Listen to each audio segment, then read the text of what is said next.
Greetings friends and welcome to the Jump Slam Ability Guide. In this guide I'm going to show you how to do like a classic jump slam, and what's cool about it is that I'm actually going to show you how to scale the damage of the jump and the sort of area of effect of the jump the higher that you jump and the longer you sort of charge up your slam as you come down. Alrighty friends, let's get stuck in. Woo woo! Okay friends, so let's go over to gadgets and get ourselves a blank basic puppet from the old blank puppet collection. Then we're going to go into our little puppet. We're going to throw down a nice little timeline, and this timeline is going to be our preparation timeline. So there's kind of like, as they jump, they're like, oh, they kind of swing their arm back. So this will be the first timeline. We can make it just over a second in length, so it's quite a short one. It might even end up being shorter. We'll see how we do. And we're just going to put down a default keyframe here, and it's going to do nothing. Then we're going to put down another keyframe, and this one we're going to sort of do the kind of pose. So there'll be a bit of a shoulder lean, and the arm will go back. Ooh, as they sort of charge up there. Ooh, you know what I mean? They sort of punch. Throw maybe a leg in the air there. Woo. So here we are, sort of doing the prep. Let's see how it looks. Whoop. So yeah, they kind of get into their position. We can actually even make it a little bit shorter, like half a second. So they kind of get into their position there, and that looks quite sweet. But now one thing that we're going to want to do is put a keyframe over here, and this keyframe will scope out quickly, and we're going to turn off all the procedural animations. So that's the procedural animation, procedural walk, and procedural jump. And then we're going to make it last for the duration of this chap over here. So at the moment we've got this, and he gets into position. Okay, that's sweet. That's really all we have to do for this timeline. Now this is where it gets a little bit funky, because we're going to add in a selector. And the A port is going to be, essentially nothing is going to be connected to the A port, but the B port is going to power this dude over here. So this is kind of the prep stage of the charge slam. So I'll call this prep. Then the next stage that we're going to do is the kind of fall stage. So we're going to copy this guy and connect it to selector output number C, or letter C. Then we're going to delete this guy over here, that first keyframe, and make it so that we've only got this small keyframe over here, which is our sort of like, whoa, our sort of like in the air kind of pose. And we're going to reduce it so that it's quite small. And not only that, we're going to change this so that it's a loop. So essentially what happens now is you sort of do the prep, and now when on end trigger, so in other words when this first timeline is finished playing, it's going to take us to C. So essentially what's happening so far is we're jumping into the air. When this sort of air animation, jumping into the air animation is done, it's going to loop this animation. You can actually make it a little bit not as tall. It's going to loop this animation. You see it's sort of going over and over again. And finally, we're going to add in our final animation, which is actually going to work slightly differently, because this one is just going to be a keyframe. And this keyframe is going to be the slam itself. So we'll put our little chap here and give them a nice like Iron Man ground slam kind of a vibe. Remember to make good use of the old shoulder. Try not to break the back of your try not to break the back of your puppet while you're doing it. But yeah, try and get like a nice cool slam pose. Maybe like throw an arm up in there. Ah, that's pretty cool. That's like my boy Iron Man has just landed. Okay, sweet. And we're going to connect this to D.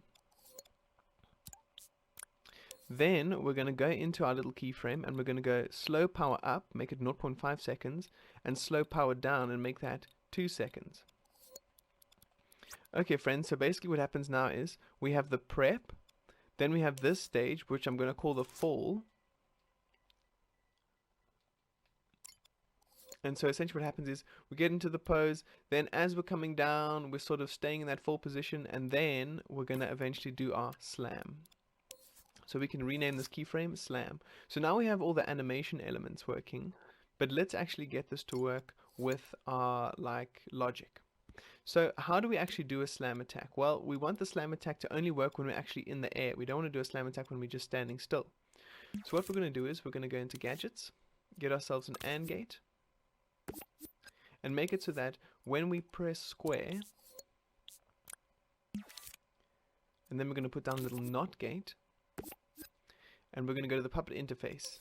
So when we press square, and we'll see this one, it's already highlighted, on ground, and we're connected to the NOT port, and then connect the NOT gate to this AND gate. And now what's happening over here? When we press square, and on the ground is not true, then it's going to take us sort of in our little process of stuff going on over here. So in other words, when we press square, let's give it a try. I'm going to press square, nothing happens. But if I jump and press square, in other words, if I'm in the air, it's going to work like this. However, as you can see, I'm stuck at the moment, because what's happening is when I do my prep and then I'm falling, there's nothing that's actually going to make us do the slam. So in order to do the slam itself, we're going to make this a copy of this AND gate and make it so that if we're on C and we now are on the ground, it will do our slam. So in other words, if we aren't on the ground, we can do our slam, but if our sort of slam animation, so we get into our preparation, we get into our fall, and then if we are currently falling and all of a sudden we touch the ground, we will then do our slam. So let's give this a bit of a try. You actually can sort of see them doing it here. Oh, and of course, we're going to actually add in another little timeline over here, which is going to be useful for going back to the A, but also we want something to apply force. So we're going to go gadgets, we're going to go force applier.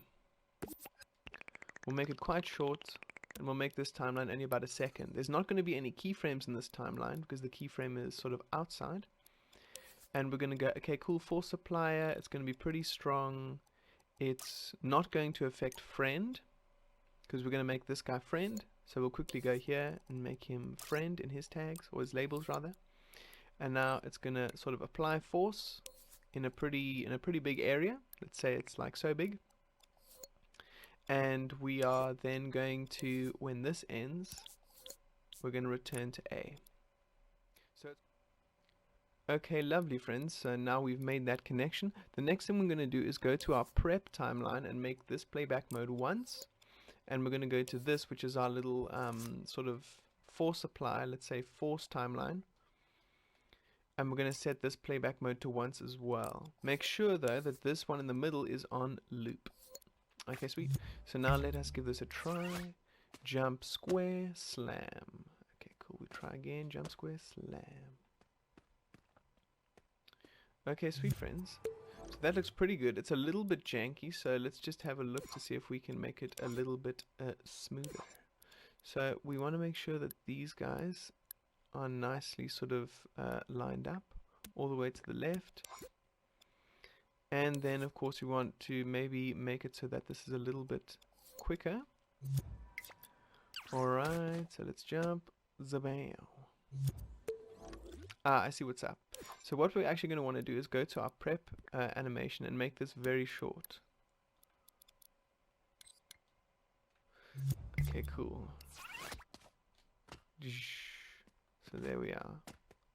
Because what was basically happening, why it was looking a little bit janky, was because the first one was long and it was playing the first one to the end before it could do it. Something else you might want to do, if it's still annoying, you can make it even shorter, like so. Something else you might want to do is make the height of your jumps increase, or give yourself even a double jump. And here we have like a double jump. So now single jump, ba-chang. And now double jump, chang. So the reason, friends, that we have this in 3 timelines and not just one timeline is because if you have it in one timeline, you can't actually vary the amount of time that you fall. So for example, if it doesn't matter what height you're jumping from, your guy's going to go, he's going to do a slam, and it's going to happen in a certain amount of seconds. But if you're falling from just a jump, you might only be falling for like 1 second. Whereas if you like are jumping off a very tall building, for example, you might fall for 3 seconds or something. And so when you have it with just one timeline, it doesn't work, because what happens is it's kind of like, cool, it looks nice if it's just a small jump, but if you jump off a high height, then your homie is just going to be sort of doing a slam in the middle of the air, which doesn't make sense. So that's why we have this on ground. So he will literally fall for as long as he falls before he actually does the slam. But to demonstrate with words rather than to demonstrate this with actions rather than words, I'm going to create a little bit of a sort of a step situation here, and create a little bit of height for our character so that we can demonstrate why it's cool to use this sort of variation. So here we are. Whoa. Let's get our double jump up here. Cha-cha-cha-chang. So now, whoa, as you can see, even though, like this time, I sort of stay in the full animation for like barely a second. But when I'm up here, whoopsie, when I'm up here and I do my jump, 1, 2, like almost 3 seconds. So that's basically what this does. It lets you fall from any height. Now, friends, if that's all you're interested in, that's all good and you can head out. But if you're interested in actually scaling the strength of your jump the longer that you fall, then let's check out this next step. So sorry it's a little bit messy, friends. I'll try and move this down so it's a little bit further away from the other sort of stuff, but they're basically all just like sort of funkily interconnected. Okay, sweet. The next thing I'm going to do is get us a lovely variable. It's got the little X. Then I'm going to name this variable slam strength. And you don't have to worry about the min and max values, but you're going to set the initial value to 1. Then you're going to connect the current value of the slam strength, and we're going to go into the force timeline, and we're going to connect it to the force applier's zone size. So you'll see there, it's got a little X. And now, so for example, at this moment, slam strength is going to be 1, so the radius of it is 2 meters, times 1 equals, of course, 2 meters. But now I'm going to make it so that the longer that we fall, the more it's actually going to increase the slam strength. And what we'll do is we'll go into our full little timeline, and as we know, this loops. Ooh, just make sure the timing is all cool there. Increase the size of that. And now what we're going to do is we're going to add in a variable modifier at the end of this, so it kind of just fits there at the end.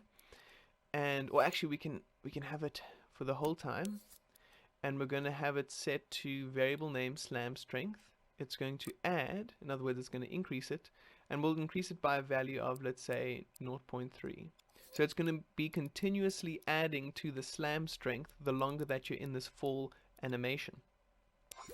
So that we can see how much it's actually increasing by, I'm going to go to move as an output, and I'm going to get us a little number displayer.